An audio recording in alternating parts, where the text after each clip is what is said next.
नमस्कार। कार्यक्रम खास मुलाकात में आपका बहुत बहुत स्वागत है। और आज इस कार्यक्रम में हमारे साथ एक ऐसे राजनेता हैं जिनके बारे में मैं पहले भी आपको उनके साथ हुई बातचीत के दौरान मिलवा चुका हूं।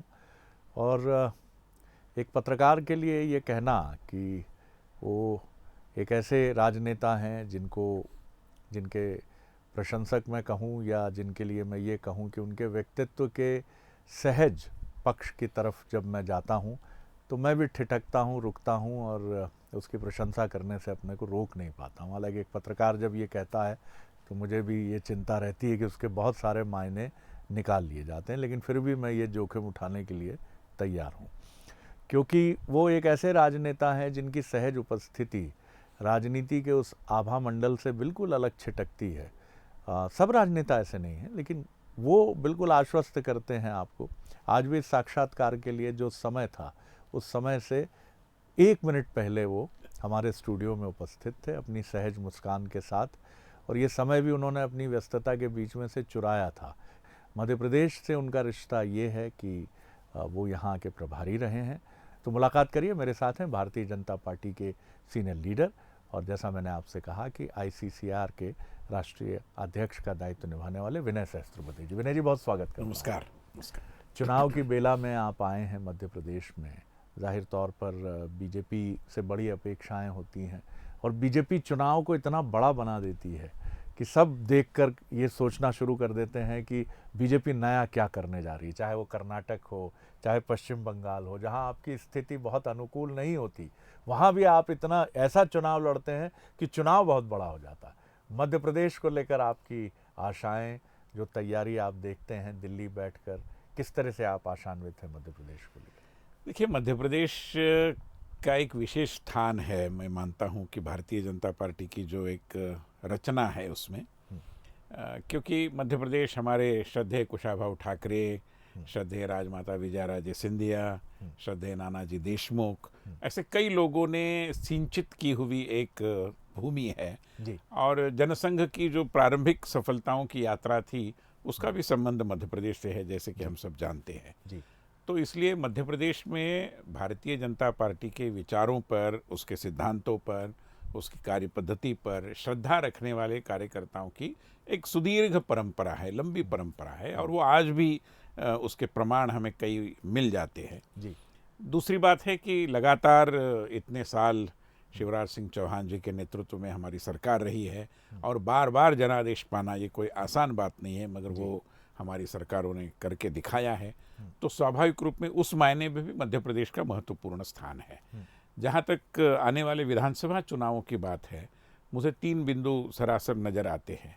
एक तो क्या है कि 2018 के पहले यहाँ पर विपक्ष की सरकार का अनुभव लोगों ने 2003 के पहले लिया था। जी। 3 के बाद 18 तक तो हमारी सरकार थी। जी। 18 में जब 5-6 सीटों से ही क्यों न हो, मगर हम पिछड़ गए, तो कमलनाथ जी की सरकार आई। तो सुशासन का अनुभव लेने वाली जनता ने कुशासन क्या होता है इसका भी अनुभव लिया, इसकी भी परीक्षा की। तो उसके बाद मैं मानता हूं कि लोगों को अब नए सिरे से ये ध्यान में आया है, विशेष रूप में ये पीढ़ी को, कि जो नई मतदाताओं की पीढ़ी है, उन्होंने अब दोनों में क्या तुलना है इसको जांचा है, परखा है, अनुभव किया है। और इसलिए ये सारी नई पीढ़ी, हम मानते हैं कि अभी और अधिक ताकत से, शिद्दत से हमारे साथ जुड़ी है। ये 2018 और 2023 में एक मूल्यवान फर्क मैं मानता हूँ, एक फ़र्क है। दूसरी बात है कि हमारे पार्टी के साथ जुड़े हुए जितने सारे सुशासन और लोक कल्याण के विषय है, उसमें हमने पिछड़े समुदायों को हमेशा प्राधान्य दिया है, क्योंकि अंत्योदय की परिकल्पना में वो है। और तीसरी बात इस चुनाव के संदर्भ में महत्वपूर्ण है कि 2024 की एक पृष्ठभूमि, उसकी एक छाया मैं मानता हूं कि 2023 के इस चुनाव पर है। और जब लोगों ने ये तय ही किया है कि ऊपर तो मोदी जी की सरकार लानी ही है, तो डबल इंजन के सूत्र के अनुसार यहाँ पर वो शिवराज जी के पीछे खड़े रहेंगे, भारतीय जनता पार्टी की सरकार पुनः लाएंगे।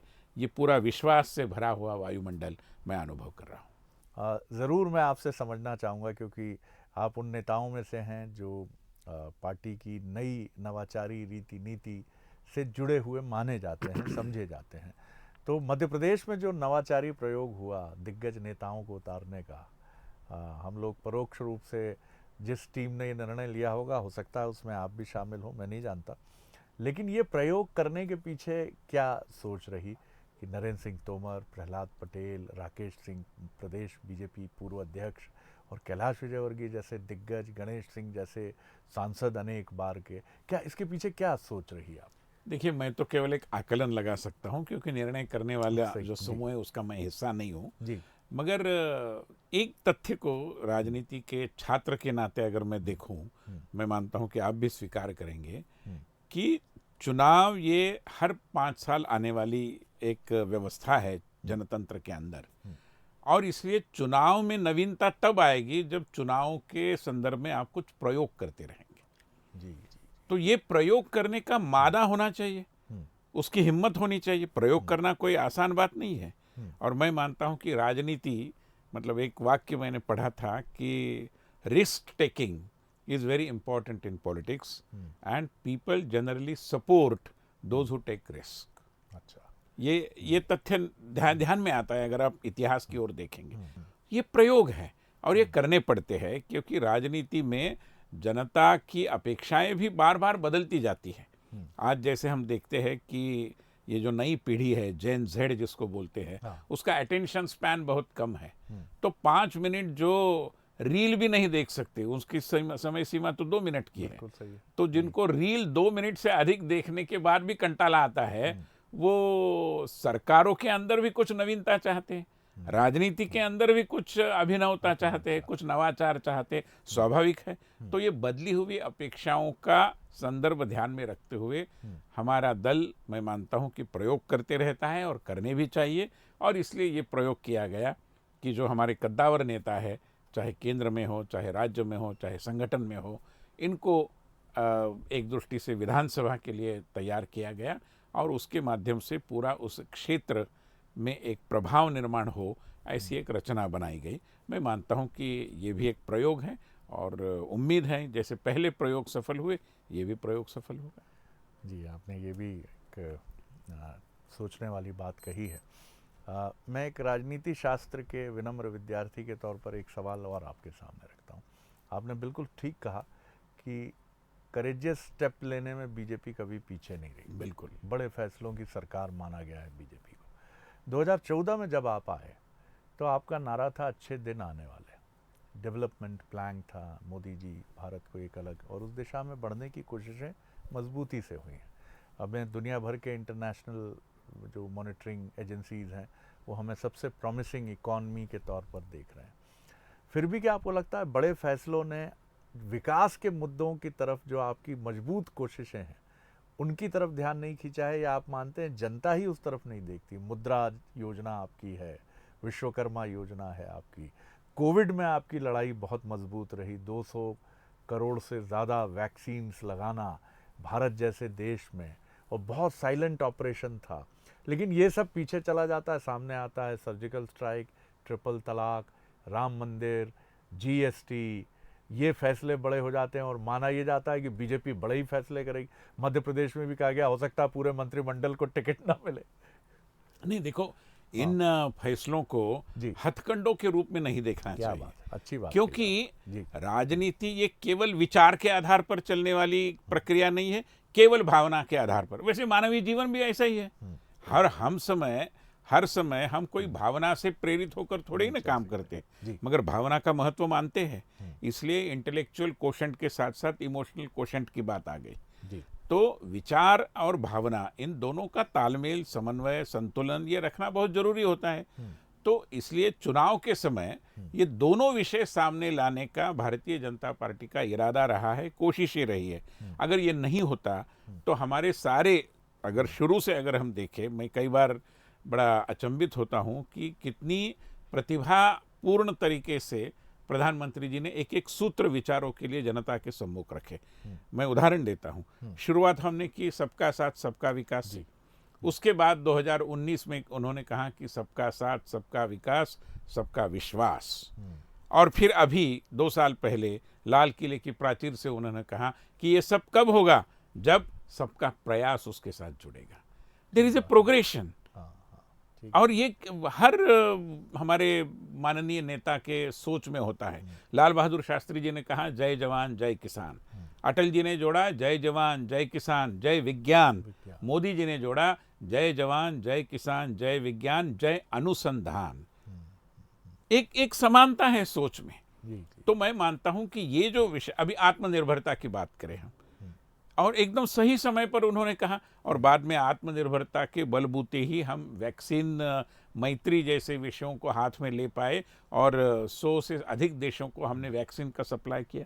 क्या इससे देश का अभिमान बढ़ा नहीं? मगर ये केवल अभिमान बढ़ने के लिए था? नहीं था, क्योंकि हमारा जो अनुसंधान हुआ इस विषय में, इतने सारे रिसर्चर्स लगे। किसी विदेश के व्यक्ति ने ये कल्पना नहीं की थी कि भारत वैक्सीन बनाएगा, मगर न केवल हमने बनाया, उसको सफलतापूर्वक हमारे देश में लागू किया, अन्य देशों को भी सप्लाई किया। तो मैं मानता हूं कि जब एक आत्मविश्वास पूर्ण नेतृत्व होता है, सुविचरित नेतृत्व होता है, जब प्रतिभा के साथ परिश्रम मिल जाते हैं, तो मैं मानता हूं कि ये करना संभव होता है। और इसलिए हम नहीं चाहते कि राजनीति केवल भावना के आधार पर चले। इसलिए तो हम पॉलिटिक्स ऑफ परफॉर्मेंस की बात करते हैं। मैंने इसके पहले भी एक बार आपको कहा था कि कोई अन्य दल नहीं है जो पॉलिटिक्स ऑफ परफॉर्मेंस के आधार पर वोट मांगने की हिम्मत रख पाएगा। हम हैं, और हम हर चुनाव को पॉलिटिक्स ऑफ परफॉर्मेंस के आधार पर लड़ना चाहेंगे। मध्य प्रदेश में आप शिवराज जी को नज़दीक से आपने देखा है, एक मुख्यमंत्री के तौर पर भी और प्रभारी के तौर पर भी। अभी आप एक तटस्थ प्रेक्षक तो मैं नहीं कहूँगा, क्योंकि बीजेपी के सीनियर लीडर हैं, चीज़ों को देखते ही हैं, लेकिन एक सेनापति के तौर पर आप उन्हें कैसे देखते हैं? क्योंकि पूरा दायित्व दारोमदार और महत्वपूर्ण नेताओं के साथ कैलाश जी, राकेश जी, नरेंद्र जी के साथ उनके कंधों पर है, और वो अपनी भूमिका बिल्कुल ऐसे तन्मयता से जुटते हैं उसमें कि कोई कसर छोड़ने की कोशिश नहीं करते, इसीलिए विपक्ष के हमलों का भी केंद्र बिंदु होते हैं। कैसे देखते हैं आप उनके? देखिए, उनमें तो एक अच्छे नेता के कई सारे गुण हैं, मगर उससे भी पहले वो एक संगठन धर्मी है। इसलिए मैंने उनको तब से देखा है जब वो भारतीय जनता युवा मोर्चा के राष्ट्रीय अध्यक्ष थे। 2000 के पहले की बात मैं कर रहा हूँ। 99 में हमारी प्रबोधिनी में एक प्रशिक्षण वर्ग में आज के हमारे विद्यमान प्रधानमंत्री उस समय प्रशिक्षक के रूप में आए थे, और प्रशिक्षार्थी थे शिवराज सिंह चौहान। कई सारे लोग थे जो आज प्रथम पंक्ति के नेता हैं हमारे जी। तो शिवराज जी एक संगठन समर्पित कार्यकर्ता है, और वहीं से उनकी यात्रा शुरू हुई है। मुख्यमंत्री की बनने के बाद परिश्रम के आधार पर, प्रतिभा के बलबूते उन्होंने जो भी सारा किया है, उसमें सबसे महत्वपूर्ण अगर कुछ है मेरे आकलन में, तो जनता के साथ आइडेंटिफाई होने की उनकी अपनी एक शैली। मैं उनको देखा है कि मैं बैतूल के पास एक आदिवासी गांव में गया था, और जैसे चौपर उतरा तो सारे लोग इकट्ठा हुए थे, एक सारे राउंड में इकट्ठा हुए। शिवराज जी ने हर किसी को जाकर मिलकर उसके कंधे पर हाथ रखा, किसी महिला के गोद में कोई बेटा था उसको उठा लिया।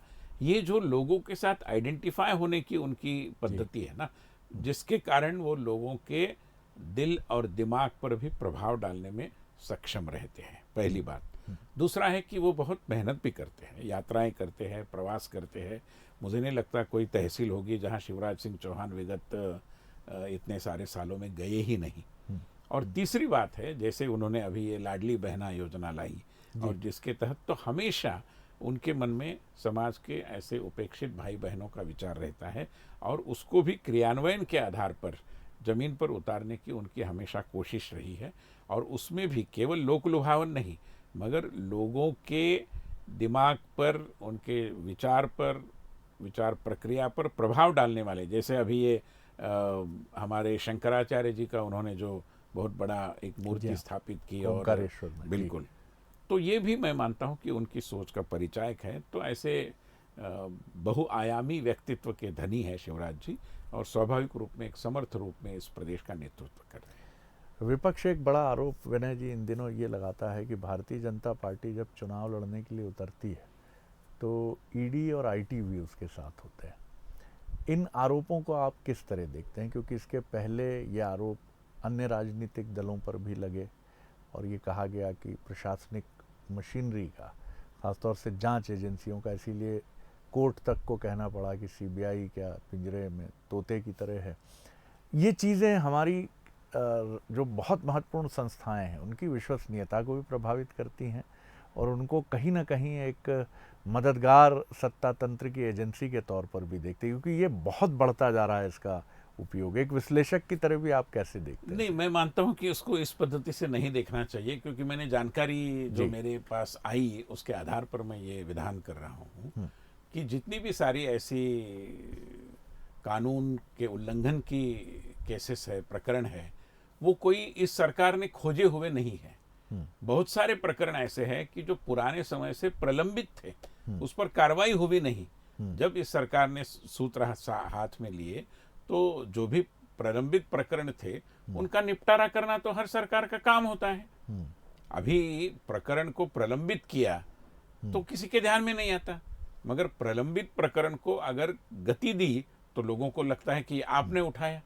मेरी जानकारी है कि इसमें से, क्योंकि महाराष्ट्र में भी ऐसे आरोप हम झेलते रहे हैं, मगर कोई भी प्रकरण किसी अभी के हमारे सत्ता तंत्र का संचालन करने वाले व्यक्ति के और परिकल्पना से निकला हुआ ऐसा कुछ नहीं है। There were cases but they were pending, तो उसको गति मिली। चुनाव के समय वो निकल आते हैं तो ये सही। चुनाव का समय नहीं, चुनाव के पहले बाद में राजस्थान का एक उदाहरण जैसे अभी कहा गया, आरोप कांग्रेस का है कि राजस्थान चुनाव है, तो मुख्यमंत्री के पुत्र के यहाँ, गहलोत जी के यहाँ कार्रवाई हुई या जांच हुई। मैं स्पेसिफिक केस के बारे में तो नहीं कह पाऊंगा, मगर मेरी धारणा है कि ऐसा कुछ उसमें वो भाव देखने की कोई आवश्यकता नहीं। कानून अपना काम कर रहा है, और अगर कानून अति उत्साह में कुछ कर रहा होगा या गलत तरीके से किसी को फंसाने की कोशिश हो रही होगी तो माननीय न्यायालय सदैव उपस्थित है, और कई लोगों ने न्यायमूर्तियों के साथ गुहार भी लगाई है और न्यायमूर्तियों ने उनको कोई रियायत नहीं दी है। जी, अब भारतीय जो सांस्कृतिक संबंध परिषद का जो आपका दायित्व है, उसके नाते आप देख भी रहे हैं जो सांस्कृतिक चेतना है भारत की भी, उससे जुड़ी हमारी परंपराएं, उससे जुड़े लोगों, खासतौर से युवाओं का रुझान, आप किस तरह से एक परिवर्तन देख रहे हैं? भारत सांस्कृतिक जड़ों से बहुत गहरा जुड़ा हुआ राष्ट्र है, लेकिन हम पर बहुत तेज़ हमला भी है, बाज़ारवाद का हमला है। कई बार उसको हम दक्षिणपंथी विचार से भी जोड़ने की कोशिश करते हैं, बहस में मूल बात गुम हो जाती है और सिर्फ आरोप मंडराते रह जाते हैं। आप कैसे देखते हैं? लिव इन एक बड़ी, अब हम देख रहे हैं कोर्ट के बड़े ही आक्रामक इस पर स्टेटमेंट्स हैं, वर्डिक्ट हैं कि भाई साहब ये कोई व्यवस्था नहीं है, काम चलाऊ व्यवस्था है और ये पीछे अवसाद और उदासी और अपराध ही छोड़ती है। कई बातें, मैं किसी डिसीजन पर नहीं पहुंच रहा हूँ, नहीं तो मुझे भी उसी जमात में शामिल नहीं, मैं बताता हूँ जी, बड़े सोच समझ कर ये कह रहा हूँ कि भारत की ताकत भारत रहने में है। भारत रहेगा तो भारत की ताकत है, भारत अमेरिका बनेगा तो भारत की ताकत नहीं है जी। और इसलिए हम कहते आए हैं कि भारत को भारत रहना चाहिए। अभी विगत 2 सालों में हमने सांस्कृतिक संबंध परिषद के माध्यम से एक जेन नेक्स्ट डेमोक्रेसी नेटवर्क का कार्यक्रम किया जी। विश्व के 77 डेमोक्रेटिक कंट्रीज के, जनतांत्रिक देशों के विभिन्न राजनीतिक दलों के जो युवा नेता है बिलो 35 इयर्स ऑफ एज, 35 साल के पहले वाले, उसमें सांसद थे, मंत्री थे, विधायक थे, मेयर थे, पार्टियों के महामंत्री थे, युवा संगठनों के अध्यक्ष थे जी। ये सारे लगभग 250 की संख्या में भारत में आके गए विभिन्न समूह में जी। और 35 साल से कम उम्र। बिल्कुल जी। ये सारा उदीयमान नेतृत्व है। हाँ, ये हमारा निवेश है नई पीढ़ी में जी। और जब व्यक्ति भारत में आता है तो वो भारत मित्र बन जाता है क्योंकि यहाँ की संस्कृति उसको भाव विभोर कर देती है और लोगों ने जो अभिप्राय दिए उसको अगर आप सरसरी नज़र से देखेंगे तो ध्यान में आएगा कि लोग भारत से कितनी उम्मीद रखते हैं। छोटे छोटे देश उम्मीद रखते हैं क्योंकि उनके ऊपर भी ये मंडरा रहे बादल। वैश्वीकरण का मतलब लोकल और ग्लोबल, तो लोकल ने ग्लोबल होना सही है। मैं अभी यूनाइटेड नेशंस में हमने एक वसुधैव कुटुंबकम पर कॉन्फ्रेंस की अभी 20 दिन पहले, तो उस वहाँ पर जो कीनोट एड्रेस में मैंने मेरे विचार रखे उसमें मैंने ये कहा कि लोकल ने ग्लोबल बनना चाहिए मगर ग्लोबल ने भी तो लोकल का ध्यान रखना चाहिए। वाह, अच्छी, यूनाइटेड बहुत नेशंस का काम भारत में चलता है, वो केवल अंग्रेजी में क्यों चले, वो हिंदी में भी चले। अगर तमिलनाडु में कार्यालय है तो तमिल में भी चले, बिल्कुल ठीक है। बंगाली में भी चले। हाँ, तो भाषाओं के भी एक जनतंत्र होता है, भाषिक जनतंत्र अगर मैं कहूँ उसको तो इस दृष्टि से ये ताल, मगर हमारी जो अस्मिता है, पहचान है, उसको हमने बरकरार रखना ही चाहिए, अन्यथा भारत भारत नहीं रह पाएगा। क्या आप पूरे आश्वस्त हैं 24 फिर बीजेपी का है? निश्चित रूप में। और पहली बात तो जैसे मैंने इसके पहले भी कहा कि काम के कारण एक आत्मविश्वास निर्माण होता है। हमने कई बार इस उपेक्षा को झेला है या उपहास का अनुभव किया है कि शरद पवार जी ने कहा था कि मंदिर वही बनाएंगे मगर तारीख नहीं बताएंगे। हमारे उपहास किया गया था, अभी हमने तारीख क्या, स्थान क्या, मंदिर निर्माण करके दिखाया है। 22 जनवरी को मतलब मंदिर का एक दृष्टि से प्रतिष्ठापना होगी वहाँ पर। तो चाहे राम मंदिर का विषय हो, चाहे समान नागरिक कानून का विषय हो, चाहे धारा 370 हटाने की बात हो, बरसों से जो सपने हमारे संविधान निर्माताओं के कारण हम सभी ने संजोए थे, ये कोई केवल भाजपा का एजेंडा नहीं था। जी, समान नागरिक कानून लाना ये तो डॉक्टर बाबा साहेब अम्बेडकर ने बताया है जी, या फिर धारा 370। तो बाबा साहब के सपनों को हमने साकार रूप में लोगों के सामने लाया है। तो हमारे इन मतलब कथनी और करनी में अंतर मिटाने की जो हमारी पूरी कोशिश रही है, उसके कारण जनता निश्चित रूप में हमारे साथ रहेगी, इसके बारे में मेरे मन में कोई संदेह नहीं है। दूसरी बात है कि हमेशा जनता काम करने वाले का सहयोग करती है, सहारा देती है। और पूरे विश्व में जो एक आभामंडल निर्माण हुआ है भारत के नेतृत्व के कारण, G20 की बैठकें हो या जो भी हो, पूरे दक्षिण गोलार्ध में जो हमारे छोटे छोटे देश है, उनको लगता है कि भारत से हमारी अपेक्षाएं हैं। एक जमैका की सांसद आई थी, महज 32 वर्ष की महिला है, उसने कहा कि time has come, India has to blow its trumpet more loudly. विश्व की अपेक्षाएं हैं। प्रधानमंत्री जी ने एक वाक्य क्या कहा कि this is not the era of war. सब लोगों ने कहा yes yes yes, Modi ji कह रहे वो सही है, this is not the era of war. Ukraine और रूस के युद्ध की मैं बात कर रहा हूँ। तो भारत के कहने की एक स्वीकार्यता बहुत बड़ी मात्रा में बढ़ गई है, और इसलिए मैं मानता हूँ कि अपनी वैश्विक भूमिका की अदायगी के लिए, उस भूमिका के निर्वहन के लिए पुनः एक बार भारत को तीव्र गति से विकसित राष्ट्र बनने की जरूरत है। और विकसित राष्ट्र हमें बनना चाहिए, ये सपना देखने की हिम्मत हमें किसने सिखाई है? प्रधानमंत्री मोदी जी ने सिखाई है। और ये विकसित होना यानी कोई केवल दिल्ली का लुटियंस जोन विकसित नहीं ना होता, एक एक पंचायत विकसित होती है, जिला परिषद विकसित होती है, हमारे छोटे छोटे नगर निगम विकसित होते हैं, तब जाकर के देश विकसित होता है। और इसका एहसास अभी सब लोगों को पता चला है, एहसास निर्माण हुआ है। विकास की एक दृष्टि से उसका स्वाद लोगों ने चखा है, और इसलिए लोगों को अभी इसमें विश्वास हुआ है कि विकास यही एकमात्र रास्ता है, और इस रास्ते पर ताकत से हमें ले जाने वाले एकमात्र मोदी जी है। इसलिए विकास के वास्ते मोदी जी के रास्ते।